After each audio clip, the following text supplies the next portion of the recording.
జాతీయ స్థాయిలో అవార్డు రావడం అంటే మామూలు మాట కాదు.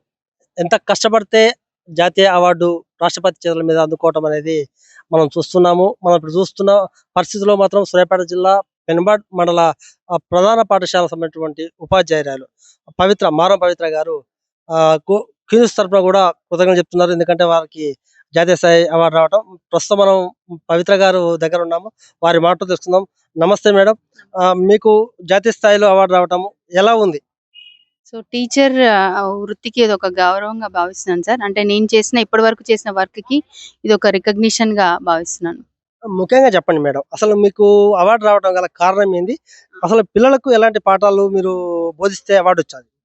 సో ముఖ్యంగా నేను అనుకుంటే ఇన్నోవేటివ్ టీచింగ్ స్ట్రాటజీస్ నేను పాటించేవి. ఎందుకంటే రోల్ ప్లేస్ ద్వారా నేర్పియడం, పిల్లలకి ఐసీటీ యూజ్ చేసి నేర్పియడం. ఐసీటీలో గూడా ముఖ్యంగా గేమిఫైడ్ కంటెంట్ తయారు చేసి నేర్పించడము. అలాగే హ్మ్. Card games and board games అని జెప్పేసి కొన్ని డిజైన్ చేశానన్నమాట బయాలజీ కోసం ప్రత్యేకంగా. వాటి ద్వారా పిల్లలకి ఆడిపిస్తూ నేర్పించడము. పిల్లలతోటే ఎక్స్‌పెరిమెంట్స్ అండ్ యాక్టివిటీస్ వాళ్ళతోటే చేయించడము. వాళ్ళని అవి వాళ్ళతోటే ఎక్స్‌ప్లెయిన్ చేపిచ్చడము. So, biology mehndi, biology rangoli అని కొంచెం ఇన్నోవేటివ్ ప్రోగ్రామ్స్ ద్వారా నేను పిల్లలకి బయాలజీ నేర్పించడానికి ప్రయత్నం చేస్తాను. అలాగే పిల్లలతోటి ఒక 30 వరకు ఇన్నోవేటివ్ ప్రాజెక్ట్స్ వివిధ రకాల సైన్స్ కాంపిటీషన్‌లో మా పిల్లలు ఎగ్జిబిట్ చేశారన్నమాట. ఏంటా కాంపిటీషన్స్ అంటే ఇన్‌స్పైర్ గావచ్చు, national children science science fair గావచ్చు, ఇంటింటా ఇన్నోవేటర్ అని, జిజ్ఞాస, అగస్త్య, అన్వేషణ లాంటి ప్రోగ్రామ్స్‌లో నేను ఇంతకుముందు ప్రీవియస్ స్కూల్‌లో పనిచేసిన గడ్డిపల్లి స్టూడెంట్స్ కావచ్చు, ప్రస్తుతం స్కూల్ స్టూడెంట్స్ కావచ్చు, ఇట్లా డిస్ట్రిక్ట్, స్టేట్, నేషనల్ లెవెల్‌లో వాళ్ళు చేసిన ప్రాజెక్ట్స్‌కి గుర్తింపొచ్చాయి. కొన్ని డైరెక్ట్‌గా అయ్యాయి, కొన్ని ఆన్‌లైన్‌లో అయ్యాయన్నమాట. సో, అట్లా పిల్లలకి ఇన్నోవేటివ్ ప్రాజెక్ట్స్ గాని, విద్యావారధి లాంటి ఇన్నోవేటివ్ ప్రోగ్రామ్ ఒకటి చేస్తున్నాం. దీంట్లో ఏంటంటే మా స్కూల్ పిల్లలు అమెరికా స్టూడెంట్ తోటి ఇంటరాక్ట్ అవుతారు. సో, అక్కడ ఎడ్యుకేషన్ సిస్టమ్ ఎట్లుంది? ఇక్కడ ఎట్లా ఉంది?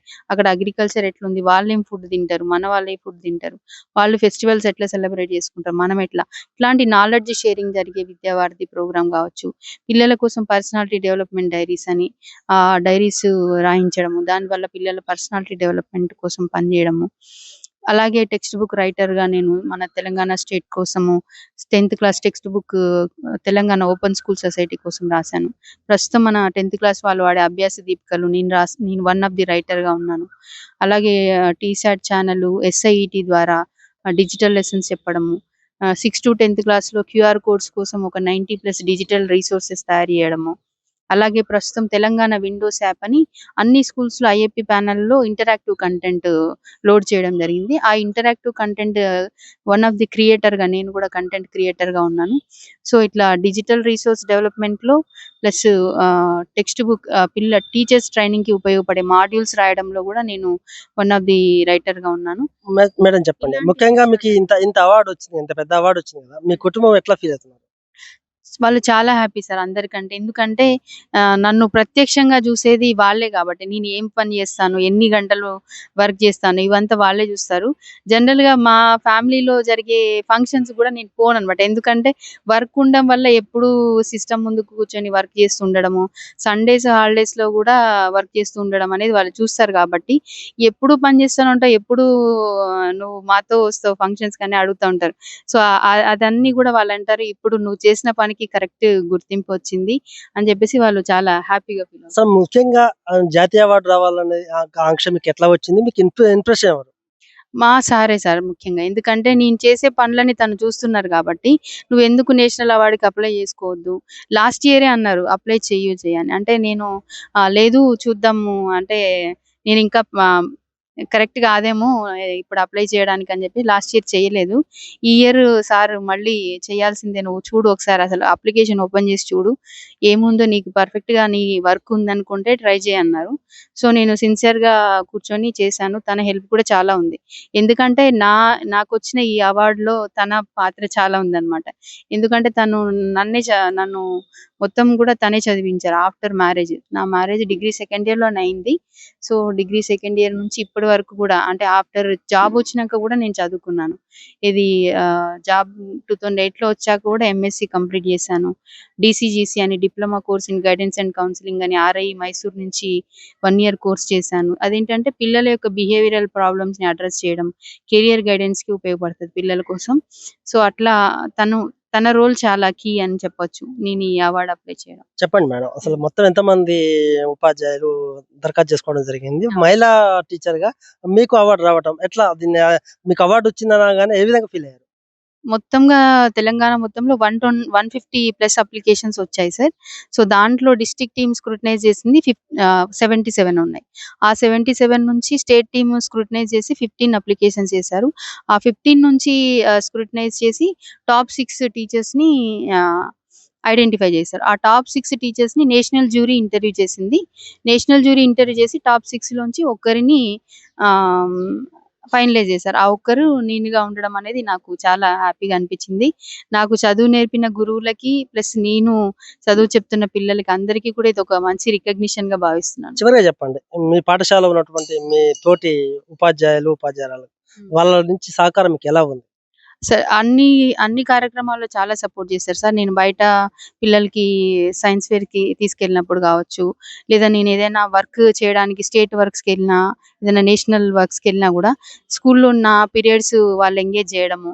తర్వాత నేనొచ్చాక మేడం నేను తీసుకుంటానంటే, సార్ నేను తీసుకుంటానంటే, ఓకే మ్యామ్ తీసుకోండి అని జెప్పేసి వాళ్ళ క్లాసెస్ ఇవ్వడము. అట్లా చేస్తా ఉంటారు. సో, అది చాలా హెల్ప్‌ఫుల్ అవుతుంది నాకు. ఎందుకంటే నేను లేనప్పుడు నా పీరియడ్స్ ఎంగేజ్ జేసి, నేనొచ్చాక నాకు వాళ్ళ పీరియడ్స్ ఇవ్వడం అనే ద్వారా నేను సిలబస్ నా పిల్లలు వెనకబడకుండా హెల్ప్‌ఫుల్‌గా ఉంటుందనమాట. మీకు ఆ! అవార్డ్ రావటం ఒక ఆనందం. కానీ ఇంకా మీరు ఏం సాధించాలనుకుంటున్నారు? ఇంకా అంటే సార్ నా స్టూడెంట్స్ ది బెస్ట్ పొజిషన్‌లో ఉండాలి. వాళ్ళు అంటే అందరికి సమాజం అందరికి ఉపయోగపడేలాంటి ఇన్నోవేటివ్ ఐడియాస్ డెవలప్ చేయాలి. సైంటిస్ట్‌లుగా ఎదగాలని జెప్పేసి నా కోరిక. ఇంకా మేడం ఇప్పటికి గూడా మా తల్లిదండ్రులు పిల్లల్ని ప్రైవేట్ పాఠశాల వైపు మొగ్గుతున్నారు. ఆ! అయినా మీకు మీలాంటి వాళ్ళకు జాతీయ అవార్డులొస్తున్నాయి. టీచింగ్ బాగుంటుంది. తల్లిదండ్రులకు ఏం చెప్తున్నారు మీరు? సో, గవర్నమెంట్ స్కూళ్ళల్లో అంటే క్వాలిటీ ఎడ్యుకేషన్ లేదు అని అనడం కరెక్ట్ కాదు. ఎందుకంటే స్కూల్స్‌కి మనకి every month parent teacher meeting అవుతది. మేము పేరెంట్స్‌ని తీసుకురమ్మని చెప్తాం. చాలామందేంటంటే స్కూల్‌కి రారు. వస్తే ఏమైతదంటే టీచర్‌కి, పేరెంట్‌కి మధ్య ర్యాపో ఉన్నప్పుడు పిల్లల డెవలప్‌మెంట్ ఆటోమేటిక్‌గా అయితది. ఇప్పుడు ఒక పిల్లవాడు 100% చేయగలుగుతాడంటే అందులో టీచర్ రోల్ ఎంతైతే ఉంటదో పేరెంట్ రోల్ గూడా అంతే ఉంటది. సో, పేరెంట్, టీచర్ ఇద్దరు గూడా పిల్లవాడి పెర్ఫార్మన్స్ ఎట్లుంది? ఎక్కడ స్ట్రెంత్ ఉంది? ఎక్కడ వీక్‌నెస్ ఉందనేది డిస్కస్ చేసుకోవడానికి ఇక్కడ స్కోప్ అనేది లేకుండా పోతుంది. దానివల్ల వాళ్ళకి నమ్మకం అనేది లేదేమో. బట్ మా దగ్గర ఉన్న పిల్లలు గూడా ది బెస్ట్‌గా వర్క్ చేస్తున్నారు. కాంపిటీషన్స్‌లో శ్రీశాంత్ అని జెప్పేసి గేమ్ డెవలప్ జేశాడు. Blood grouping game. Last year తను మన ఇంటింటా ఇన్నోవేటర్ డిస్ట్రిక్ట్ కలెక్టర్ నుంచి గూడా అప్రిషియేషన్ తీసుకున్నారు. సో, పిల్లలు మా దగ్గర గూడా ఉన్నారు. కాకపోతే అది ఎక్కువ అవ్వట్లేదు ఫోకస్. ఓకే.